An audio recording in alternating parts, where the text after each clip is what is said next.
आणि यानंतर आता बातम्यांचा घेऊया सविस्तर आढावा। बुलेटिनच्या सुरुवातीला बातमी आहे भारत पाकिस्तान महामुकाबल्याची। खरं तर थोड्याच वेळामध्ये आशिया चषकातल्या या महामुकाबल्याला सुरुवात होणार आहे। मात्र तत्पूर्वीच ठाकरेंच्या शिवसेनेनं याच सगळ्या मुद्द्यावरून पंतप्रधान मोदींवर आणि त्यांच्या सरकारवर जोरदार हल्लाबोल केलेला आहे, निशाणा साधलेला आहे। संजय राऊतांनी थेट आयसीसीचे अध्यक्ष आणि अमित शहांचे पुत्र जय शहांना टार्गेट केलं।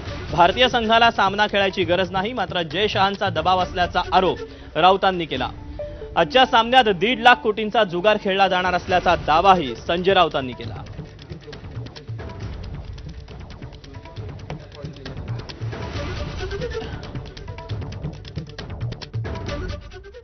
माझ्या माहितीनुसार भारतीय क्रिकेट संघालाही हा सामना खेळायचा नाहीये, त्यांच्यावर जय शहाचा दबाव आहे। हा सामना भारतीय क्रिकेट संघाला सुद्धा खेळायचा नाहीये। काही क्रिकेटपटूंशी आमचा डायरेक्ट इनडायरेक्ट झाला, त्यांची मजबुरी आहे, त्यांना खेळायचा नाहीये। आजची मॅच फिक्सिंग झालेली आहे पूर्णपणे।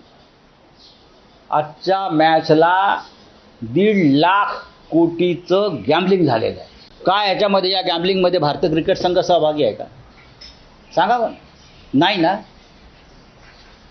देशासाठी खेळताय म्हणताय ना तुम्ही, देशासाठी खेळताय की जय शहासाठी खेळताय?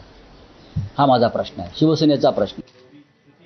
दरम्यान संजय राऊतांनी हा सगळा दावा करतानाच खरं तर अजित पवारांनी देखील या सामन्यावरून वक्तव्य केलेलं होतं। त्याचा देखील संजय राऊतांनी कसा समाचार घेतला तोही आपण पाहूया। प्रत्येकाने कसा विचार करावा तर त्याचा प्रश्न आहे, पण सामना होणार आहे अशी माझी माहिती आहे आणि त्याच्याबद्दल ज्या स्तरावर निर्णय घ्यायचा असतो त्या स्तरावर निर्णय घेतला गेलेला आहे। अहो, तो पाकिस्तानीच आहे, अर्धा पाकड्या जाय तो। अजित पवार जर असं बोलत असेल तर त्याच्या अंगातलं रक्त पाकड्यांचं रक्त आहे, कळलं? जर ही भाषा असेल महाराष्ट्राच्या एका मंत्र्याची, तर ही भाषा राष्ट्रभक्त नागरिकाची नाही आहे।